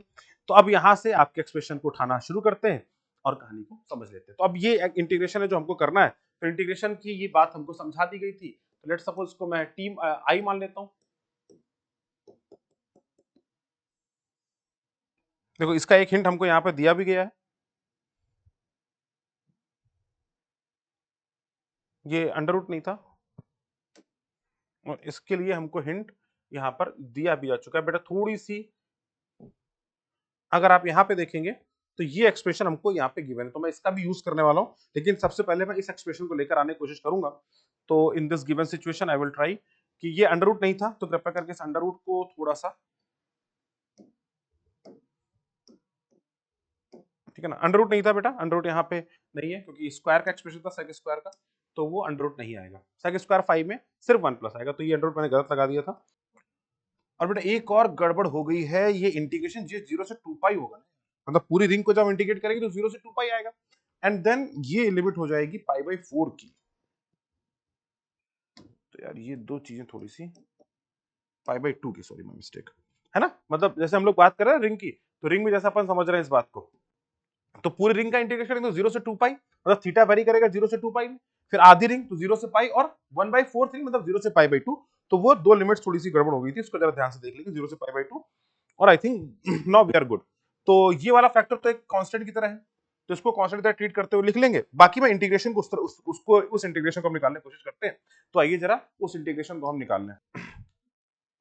तो अब आओ इस इंटीग्रेशन को पकड़ते हैं। इंटीग्रेशन क्या हो गया बेटा अपने पास, tan square theta upon 1 plus, नीचे आ गया tan square theta plus cos square alpha, right. तो आइए इसको भी लिख देते हैं 1 plus tan square theta into cos square alpha dot d theta. Alpha is constant, इसको इंटीग्रेट करेंगे 0 से पाई बाई 2, और इसको मैंने एक टर्म लिख दिया आई, ताकि मेरी कैलकुलेशन मैं सिर्फ आई निकालूंगा, बाकी इस कांस्टेंट में वैल्यूज को पुट कर देंगे, आसानी से सारी कैलकुलेशन जो है वो अब होती हुई चली जाएंगी। जरा ध्यान से देख लेना। अब मेरा टारगेट क्या है, मैं कैसे इस इंटीग्रेशन को अप्रोच करूं। तो मेरे मन में जो थॉट आया सबसे पहले, वो थॉट तो इस तरीके से था कि भाई देखो, पहली कहानी हम ये समझे कि हमको दिया क्या गया है। तो जैसे मैंने अभी आपको दिखाया भी, तो मुझे कहीं ना कहीं इस एक्सप्रेशन को कन्वर्ट करना है इन दिस फॉर्मेट, कि नीचे 1 plus Q tan theta square बने और बगल में क्यू सेक स्क्वायर। तो अगर यहां पर देखें तो यही टर्म मुझे यहां पर भी चाहिए होगा सेक स्क्वायर थीटा के साथ। तो आपने कहा यस सर बिल्कुल सही बोल रहे हैं। तो आइए अब इसी टर्म को जरा हम यहां पर लाने की कोशिश करते हैं, और इस टर्म को हम लोग निकालने के पीछे भागते हैं, ठीक है ना। तो शुरू करें कहानी को। तो आपने कहा टेन स्क्वायर थीटा, तो क्या क्या बन जाएगा यहाँ पे, ten square theta into cos square alpha, और ये हो गया टेन अल्फा कॉस अल्फा, ठीक है ना। तो अब हमने क्या काम किया यहाँ पे, कि इस जगह पर एक छोटा सा काम ये कर दिया, ताकि पहले मैं इसको इस एक्सप्रेशन को प्रॉपर्ली लिख दें। इसको कॉस स्क्वायर अल्फा यहाँ पे, तो 0 से पाई बाई 2, और यहां पर आ गया tan square theta into cos square alpha upon 1 plus tan square theta into cos square alpha, ये डी थीटा इंटीग्रेट कर देंगे, यहां पर आ गया आई इंटू कॉस स्क्वायर अल्फा, ठीक है ना। तो ऊपर नीचे मैंने ऊपर कॉस स्क्वायर अल्फा को मल्टीप्लाई कर दिया। अब इसी एक्सप्रेशन को देखते चलना होगा कि छोटे छोटे एक्सप्रेशन बनाना है। तो इसको अगर मैं 1 प्लस कर दूं ten square theta, cos square alpha एक कांस्टेंट क्वांटिटी, उससे कोई फर्क नहीं पड़ने वाला, इसको ऐसे लिख दिया इंटू डी थीटा प्लस, यहां पर सॉरी प्लस नहीं -1 हो जाएगा, तो -1 को मैं लिख सकता हूं -1 upon this particular expression 1 plus tan square theta into cos square alpha का इंटीग्रेशन डॉट डी थीटा, ठीक है ना, 0 से पाई बाई 2। और ये किसके बराबर हो जाएगा, I into cos square alpha के बराबर होगा, जो मुझे आई कैलकुलेट करना है। मैं 1 को चाहूं तो लिख सकता हूं सेक स्क्वायर, मुझे सेक का टर्म चाहिए ऊपर, तो मुझे सेक ढूंढ के लाना है। अब ये टर्म तो खत्म, तो इसको तो मैं सीधे सीधे लिख दिया 0 से pi by 2 dot d theta minus. अब यहां पर टर्म क्या आ गया, यहां पर टर्म मेरे पास बन गया, तो मैंने इसको लिखा है 1 को मैं लिख सकता हूं बेटा, अगर ध्यान से देखा जाए तो क्या मैं 1 को लिख सकता हूं sec square theta minus tan square theta. तो क्यों ऐसा मैंने सोचा, मैंने कहा देखो यार, क्योंकि मुझे एक टर्म तो पता है minus tan square theta upon 1 plus tan square theta into cos square alpha dot d theta, ये हो गया आई कॉस स्क्वायर अल्फा। ठीक है, अब जरा ये इंटीग्रेशन अंदर मल्टीप्लिकेशन में जाएगा, इसको जरा ध्यान से देखना, 0 से pi by 2 into d theta minus integration of, यहां पर क्या हो गया, आपने लिखा यहां हो जाएगा सेक स्क्वायर थीटा अपॉन में 1 plus tan square theta into cos square alpha, multiply कर देते हैं कॉस स्क्वायर अल्फा से,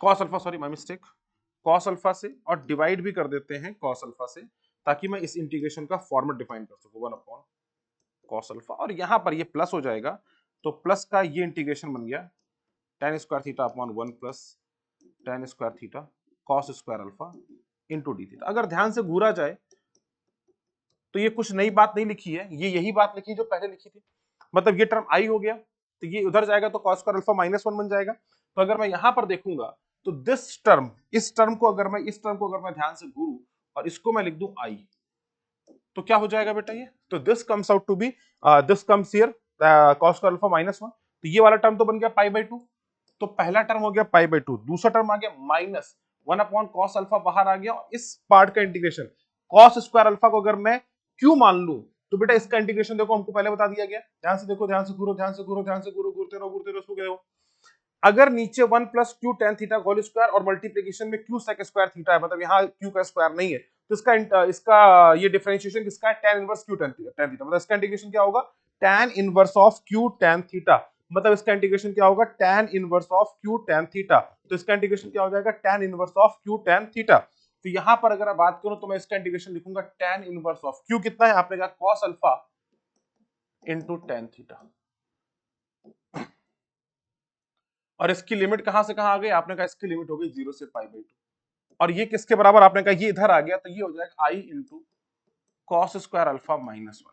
ठीक है, तो अब इस एक्सप्रेशन लिमिट डालेंगे तो tan 0 0, तो tan inverse of 0 will remains as 0, और tan पाई बाई 2 इंफिनिटी, तो tan inverse of infinity will remain same as infinity, मतलब will remain same as pi by 2, तो आपने कहा यहां अपने पास टर्म बन जाएगा पाई by 2 minus pi by 2 upon में आ जाएगा, यहां ऊपर आ जाएगा सेक अल्फा, या इसको नीचे लिख देते हैं तो कॉस अल्फा।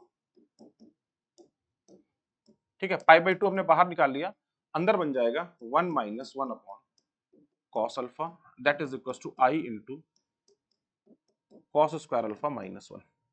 ठीक है, और अपने पास ये एक्सप्रेशन बन गया, तो आपने कहा ये आ गया पाई बाई 2 कॉस अल्फा माइनस 1 यहां हो जाएगा, तो cos alpha minus 1 upon cos alpha, और इस कॉस स्क्वायर अल्फा को अगर मैं नीचे लेके आऊं तो इसको मैं लिख सकता हूं cos alpha minus 1 multiplied by cos alpha plus 1, तो cos अल्फा माइनस 1 से कैंसिल हो गया, it's comes out to be cos alpha plus 1, तो ये आई हो गया, तो आई की वैल्यू मेरे पास आ गई पाई by 2 cos of alpha into cos of alpha plus 1। ठीक है ना, अब इसमें मल्टीप्लाई किसे करना है, तो अगर हम देखें तो हमारे पास यहाँ पे था tan alpha into sec alpha, तो आपने कहा चलो सर इसकी मल्टीप्लिकेशन कर दे ताकि हमारे पास वैल्यू निकल के आ जाए, तो इंटीग्रेशन ऑफ टोटल जो वैल्यू आ जाएगी अपने पास टाउ की, टाउ नेट, वो कितना आ गया, आपने कहा q into k lambda upon, that's देखिएगा q into k lambda upon pi into tan alpha into sec alpha, tan alpha into sec alpha into 1 upon cos alpha into cos of alpha plus 1। ठीक है, तो एक second रुकना बेटा, जरा कुछ कहीं कुछ गड़बड़ हो गया है, एक cos अल्फा ऊपर आना चाहिए था, cos का अल्फा ऊपर चला जाएगा,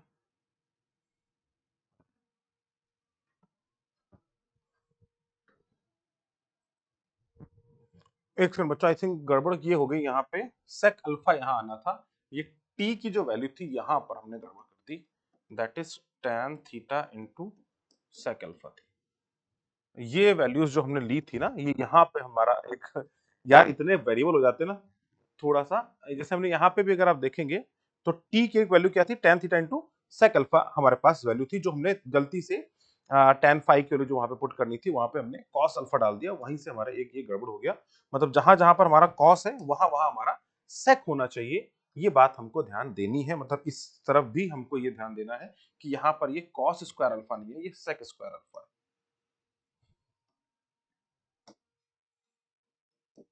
जबकि मेरे दिमाग में वही चल रहा है, बट छोटी सी ये एक मल्टीपल एक्सप्रेशंस है तो वहां से थोड़ा सा इश्यूज आ गया है। तो यहाँ cos की जगह sec होगा, तो मैं इंटीग्रेशन को थोड़ा सा चेंज कर देता हूँ। हाँ हाँ हाँ हाँ हाँ, ये तो खैर कट गया, तो यहाँ पर cos अल्फा आएगा। तो मैं एक्सप्रेशंस को थोड़े से चेंज कर देता हूँ बेटा, इसीलिए जिसने देखा उसको ध्यान से देख लीजिएगा। Sorry, sec square alpha, sec square alpha. तो यहाँ पर भी आइडियली ये sec स्क्वायर अल्फा ही बनेगा, ठीक है ना। यहाँ पे भी ये sec स्क्वायर अल्फा, ये भी sec स्क्वायर अल्फा, ये sec है, ब्लू से लिख रहा हूँ बेटा,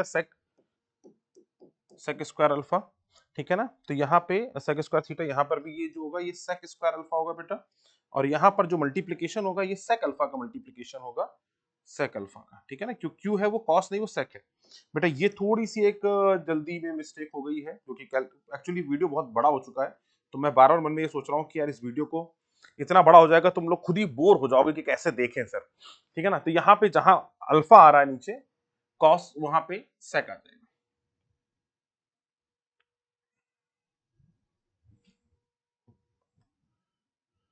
तो 1 अपॉन sec अल्फा, तो यहाँ पे पाई बाई 2 अपॉन में आ जाएगा sec अल्फा, ठीक है ना। तो यहाँ बन जाएगा 1 माइनस cos अल्फा, और cos square alpha minus 1। So I think this expression will comes out to be pi by 2 1 minus cos alpha, तो माइनस साइन के साथ आ जाएगा, इंटीग्रेशन की वैल्यू हाँ निगेटिव आनी भी चाहिए थी, बिल्कुल सही बात है। तो cos square alpha cos alpha minus 1, तो पाई बाई 2 अपॉन ये आ जाएगा cos alpha plus 1, 1 minus cos alpha की वैल्यू, तो यहां से अपने पास वैल्यू आ जाएगी cos अल्फा प्लस 1 जो नीचे की तरफ आएगी, और ये हो जाएगा अपना आई, ठीक है। तो यहां पर अपने पास एक्सप्रेशन आ जाएगा 1 upon cos of alpha plus 1। एक बार और चेक कर लेते हैं कहीं पर कोई गलती तो नहीं कहीं दिखाई पड़ रही है। Pi by two minus sec alpha अपन ने कर लिया, और यहां से cos square alpha minus 1 picture में गया है, क्योंकि हमने दोनों तरफ कॉस स्क्वायर, सॉरी यहाँ पर भी तो सेक स्क्वायर अल्फा का मल्टीप्लिकेशन था। अरे यार shit shit shit shit shit shit, हाँ ये भी तो सेक स्क्वायर अल्फा बनेगा,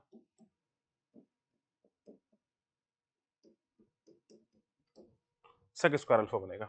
तो यहाँ पर भी जो एक्सप्रेशन आएगा ये सेक स्क्वायर अल्फा माइनस 1 का आएगा, तो ये होगा I into sec square alpha minus 1। तो यहाँ हो जाएगा 1 minus cos square alpha upon cos square alpha, ऐसे लिख देते हैं। तो ये 1 माइनस कॉस अल्फा का तो कैंसिल हो जाएगा, यहाँ पर 1 माइनस कॉस अल्फा है, 1 माइनस कॉस स्क्वायर अल्फा, और कॉस अल्फा ऊपर चला जाएगा,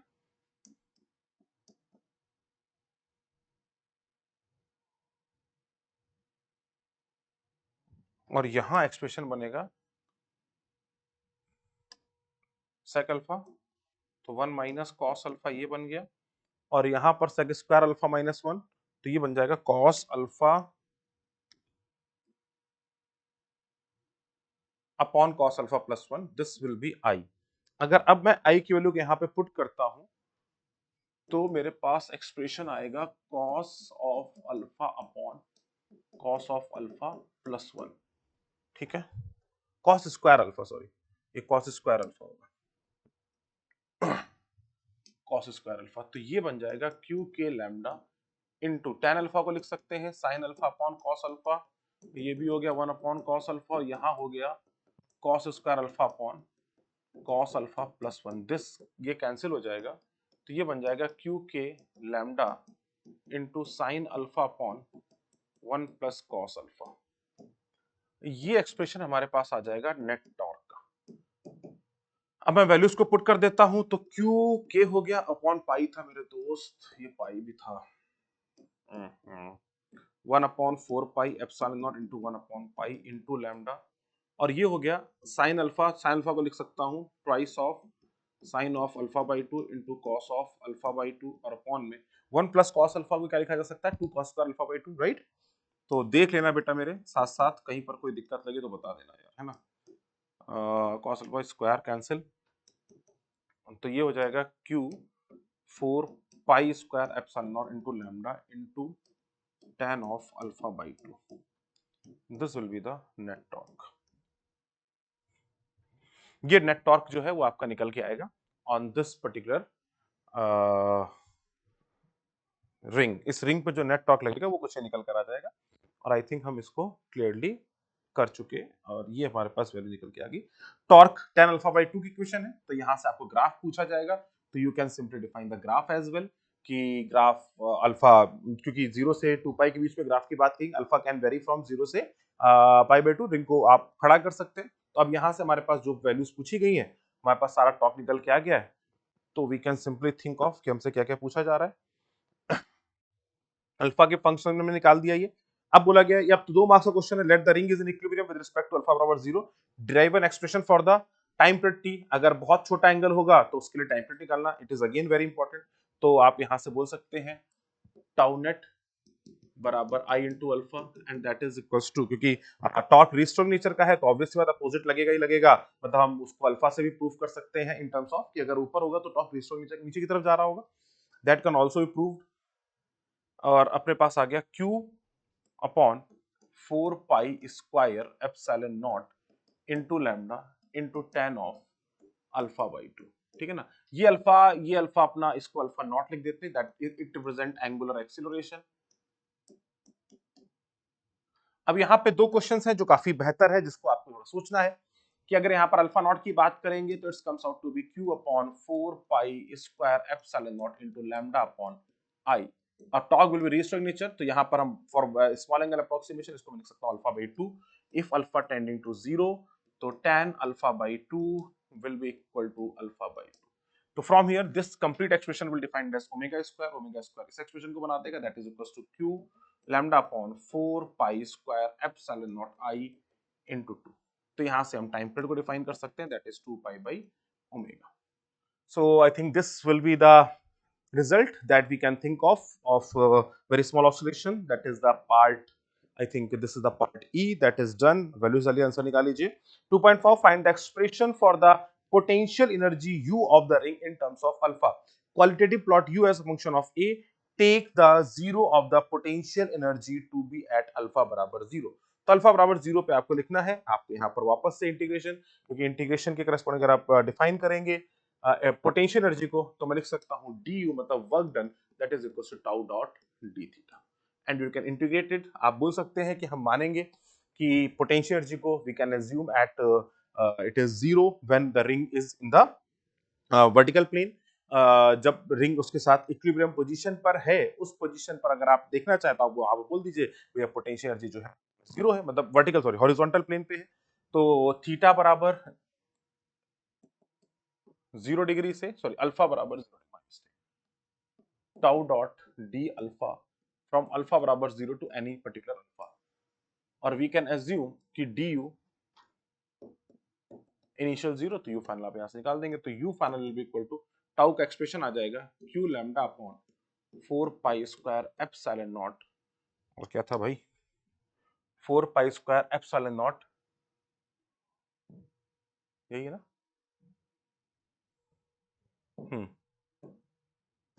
और यहां पर अपने पास वैल्यू आ जाएगी dot tan of alpha by 2 dot d alpha, ठीक है। इसको इंटीग्रेट कर देंगे and from 0 to alpha we can get the result tan alpha by 2 का इंटीग्रेशन आप पुट करिए, आपको पोटेंशियल एनर्जी का फंक्शन भी निकल कर आ जाएगा। So again these are the smallest thing, but इसका लास्ट पार्ट बहुत इंपॉर्टेंट है, क्योंकि यहां पर बहुत बड़ी गलती करते हैं लोग।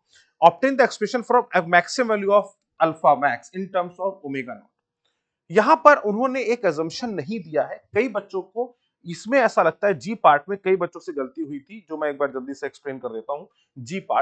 जी पार्ट में कई बच्चों को लगा था कि एक्सेलरेशन मैक्सिमम जो होगा, सर हमसे अल्फा मैक्स पूछा गया है, तो मतलब ये सिंपल हार्मोनिक मोशन की क्वेश्चन बनेगी, तो जैसे सिंपल हार्मोनिक मोशन में होता है कि अगर थीटा बराबर theta naught sine omega T है, तो सर इसकी मैक्सिमम एंगुलर वेलोसिटी लिख सकते हैं ओमेगा नॉट, इसको ओमेगा डैश लिख देते हैं, तो omega naught into omega dash into cos omega t, और जो एंगुलर एक्सेलरेशन होगा alpha, that is equals to omega naught into omega dash का square into sin omega t with a negative sign. तो कई बार लोगों को लग जाता है कि जो अल्फा या एंगुलर एक्सेलरेशन जो मैक्सिमम आएगा वो हो जाएगा omega naught into omega dash का स्क्वायर, सॉरी थीटा नॉट का मिस्टेक, क्या लिख देते हैं, theta naught into omega dash और theta naught into omega dash का होल स्क्वायर। तो ये थोड़ा सा इंपॉर्टेंट है कि आप यहाँ पर directly theta omega dash square ना लिखें, क्योंकि कई लोग ऐसा लगेगा सर यहाँ पर हमको वैल्यू तो बता दी गई है कि मीन पोजीशन पे वेलोसिटी है मैक्सिमम, तो theta naught into omega dash, ये वैल्यू आपको ओमेगा नॉट दे रखी है, तो आपने यहाँ से थीटा नॉट बोल दिया कि थीटा नॉट की वैल्यू जो होगी omega dash upon omega dash हो जाएगी, ओमेगा नॉट गिवन है, ओमेगा डैश हमने अभी निकाला है by this expression, this is omega dash, this is omega dash,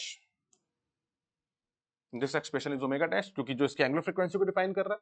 तो कई बार हमको ऐसा लग जाता है कि हम यहाँ पर हम इसके करस्पॉन्डिंग मैक्सिमम एक्सेलरेशन, इस पे नंबर नहीं दिए गए, नंबर काट दिए गए हैं, क्योंकि वहां पर ओमेगा नॉट को छोटा नहीं माना गया है, और ये एजम्पशन सिर्फ तभी ट्रू है जब छोटा होगा। तो आप यहाँ पर ये नहीं बोल सकते कि that alpha max it is nothing but sir, यहाँ पर थीटा नॉट की जगह आप लिख दीजिए omega naught upon omega dash multiplied by omega dash का स्क्वायर, ये से ये cancel, it is equal to omega naught into omega dash.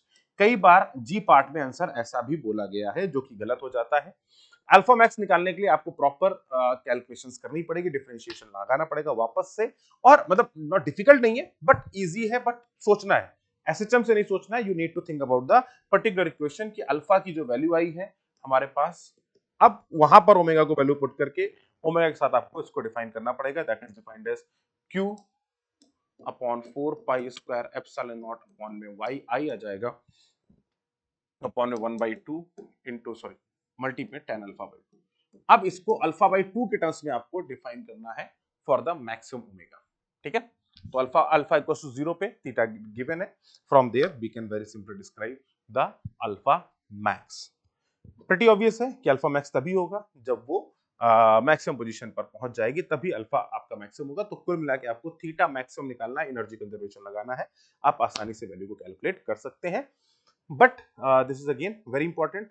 तो होपफुली ये पूरा क्वेश्चन आपको समझ में आ गया होगा, and this is again very important and but calculative बहुत सारा था।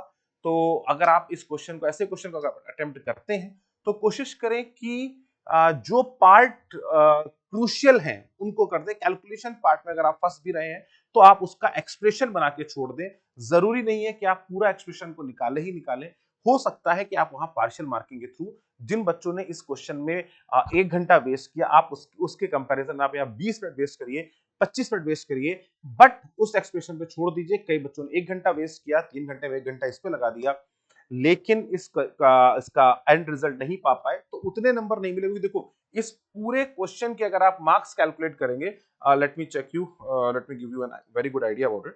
देखो इसमें बहुत ध्यान से देखना, इसके मार्क्स कितने हैं, 2 1 3 1 4 5 4 9 9 2 11 और 11 और 5 16, 16 नंबर का क्वेश्चन है टोटल ये, और 16 में कितना बवाल है। अब सोचो इसके ऊपर हम लोगों ने कितने क्वेश्चन किए थे, लास्ट अपन ने क्वेश्चन किए ना, अब आप इनके मार्क्स देखो। जो क्वेश्चन नंबर 1 था, क्वेश्चन 1 के मार्क्स एक्चुअली इसने नहीं लिखे, गड़बड़ कर दिया।